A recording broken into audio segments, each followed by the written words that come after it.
I was on a TV show earlier this year called Dancing on Ice, right? And if you've never heard of it, it's where they get celebrities, people they can afford, and they teach them how to ice skate, right? And it's like a reality TV competition. And I'll be honest with you, when I was first asked to do it, initially I said no, because I didn't really want to do reality telly. I thought, no, thank you, it's not really my vibe. So I said no. I kept being asked, I kept saying no. Eventually, I was talked into it by an upcoming tax bill.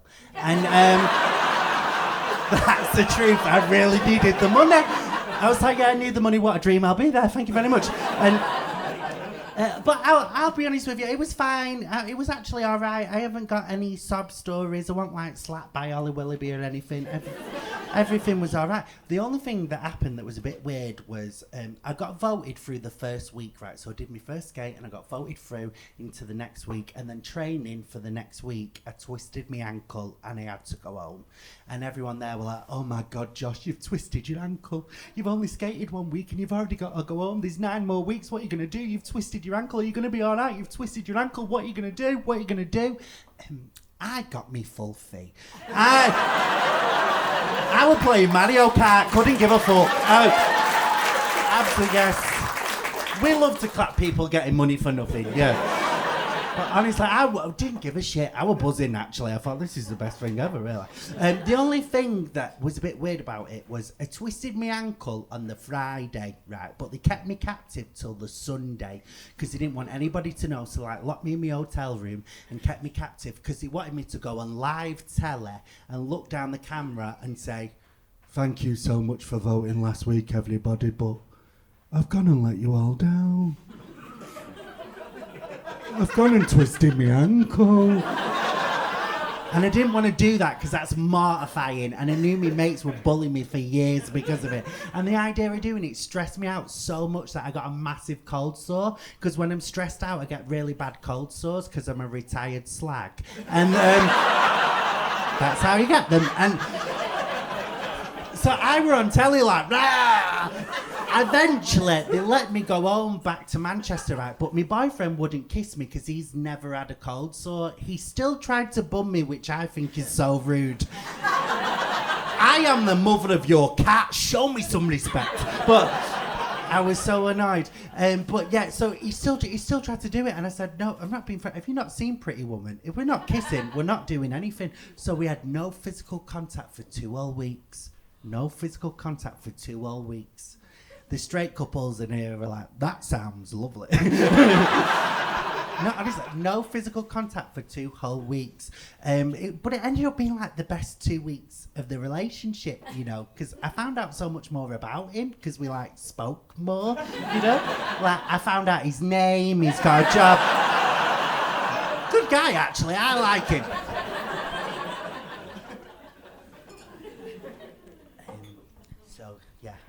I'm not going to talk about Dancing on Ice that much because honestly I wasn't there long enough to get any stories. And it was fine. I enjoyed it. The thing that has come out of it that I do really like is it's got me a bit more into fitness because you do get trained by Olympic trainers and they make you feel really bad about yourself. So then, since then I've started like looking after myself because when I was a teenager I did boxing for years and I like looked after myself and I did canoeing as well and I was like really active. But then when I got in my 20s, that all stopped and my weight's always been up and down and I've not been that bothered about it, but I have really fluctuated. So there's been times where I've been like 4 stone heavier than I am now and been times where I've been a bit lighter and I've never really been that bothered. But a couple of years ago I was at the heaviest I've ever been and I met up with a friend who we hadn't seen in a while, and because my weight always fluctuated, he went, I didn't know what Joshua were going to get today. I didn't know if I was going to get skinny Josh or... And then he looked at me and he went...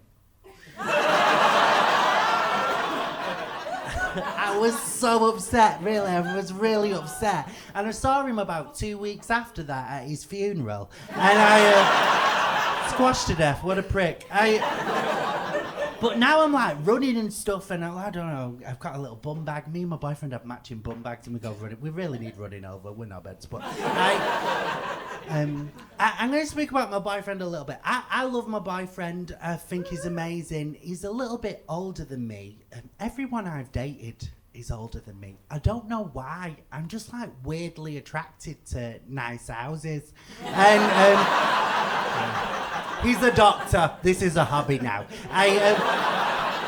I've got a doctor boyfriend. He's an anaesthetist. Best naps I've ever had. And I'm really happy. And I've moved in with him, right? So I've moved in to where he lives, and it's the nicest area I've ever lived in my whole entire life. And I don't know what you know about Manchester geography, right? But because of where we live, most of the time, on me post, most of the time, it'll say Manchester, right? But because of where we are, instead of Manchester, very occasionally, it'll say Cheshire. Right. And when it says Cheshire, I pick up my post, I look in the hallway mirror and I go, you fucking deserve this. So you fucking deserve it. Has anybody else shagged their way to a better postcode? I feel so smug. I look at everyone else on the street with the degrees. I'm like, I deep throated my way into this house, knobhead. Not one book. Love it. We've been together a year and a half, but I moved in quite quick. You know, I moved in after about 8 months, and some people are like, Josh, that's a bit soon. That is a bit soon. But I'm in my 30s now, and when you know, you know. You know, when you know, you know. And I knew that my landlord was selling the flat, so I was like, I'm in love, actually. I'm moving in. But when I got with him, he already had 2 cats, right? So I'm not calling myself a hero, but I am raising another man's cats. And but now they love me more than they love him, and I love it. And I love them both so much. And I've like fell in love with these cats. And the very woo cats. Well, weird heckle, but all right, shut up. Because you can't even come back to a woo of a cat. I can't be like, yeah, fuck off. Woo! Woo! So weird, right? So anyway, yeah, I fell in love with these cats, and okay, but they're so different, right? So one of them is a very intelligent cat, like proper natural hunter, always bringing me dead mice and everything. The other cat, if she was a human, would definitely have extra time on her exams. She has to be pushed through the cat flap. She's thick as fuck, but I fell in love with her, and I'm really happy with my life. Like, I've got my boyfriend, my pets. I'm just so happy. I was really lucky this year. I went on holiday to Mexico, right? And we didn't know till we got there. It was like American spring break, so it was full of American teenagers being like, "Woohoo, spring break!" I'm like, "Well, this is gonna be awful." It ended up being all right, though. It ended up being quite fun, but. We never go out. We never like party, rave, uns. We do a little restaurant, home by 10:30. What a dream. But we thought, you know what? We're in Mexico. Let's have a banging night out. So we went in this club, and this American girl came over to speak to us. She was only about 21, and she started speaking to me, right? She started speaking to me. If there's any Americans in here, I'm so sorry. I'm about to butcher your accent. I can't do accents, right? So she came up to me, and she went, hey, do you have Snapchat? And I said, no, I'm 32, I'm not a nonce. But I do know one if you want some free weed. Anyway, that's why I kept that joke. And I said, no, sorry, I don't have Snapchat. And then what she said next blew my mind, right? She went, ooh, because I thought you was kind of cute. Shut the front door.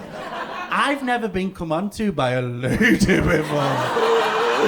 It was amazing. I loved it so much. What I loved about it was I was stood next to my boyfriend, but she chose me. I loved it. It was so amazing. I did get a little bit worried for her though. This might offend a few of you. This genuinely might offend a few. I 100% believe, if you think there's any chance that I might be straight, I don't think you should legally be allowed to drive. They're bad observational skills. So is she getting home all right?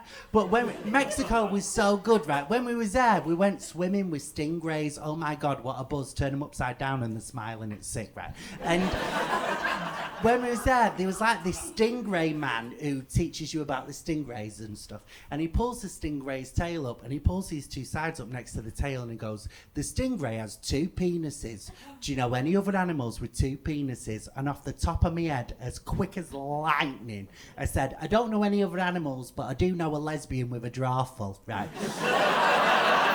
Sorry, top of your head. That's pretty good for the top of your head, actually. But the guy that I was with and the family that was with, none of them laughed. And I was fuming. I was like, fuck off, top of your head. That's really good for the top of your head. I charge people for this. Suck a dick. Top of your head. That's really good for the top of your head, actually. And I was like kind of fuming that no one laughed at me joke. And my boyfriend looked at me and was like, Josh, what's wrong? And I said, oh, they didn't laugh at me joke. And my boyfriend looked at the family that he was with and was like, oh, don't worry about it. It's probably a language barrier. I spoke to the family. They were from Leeds. I know these lesbians in Leeds. I've been punched by one.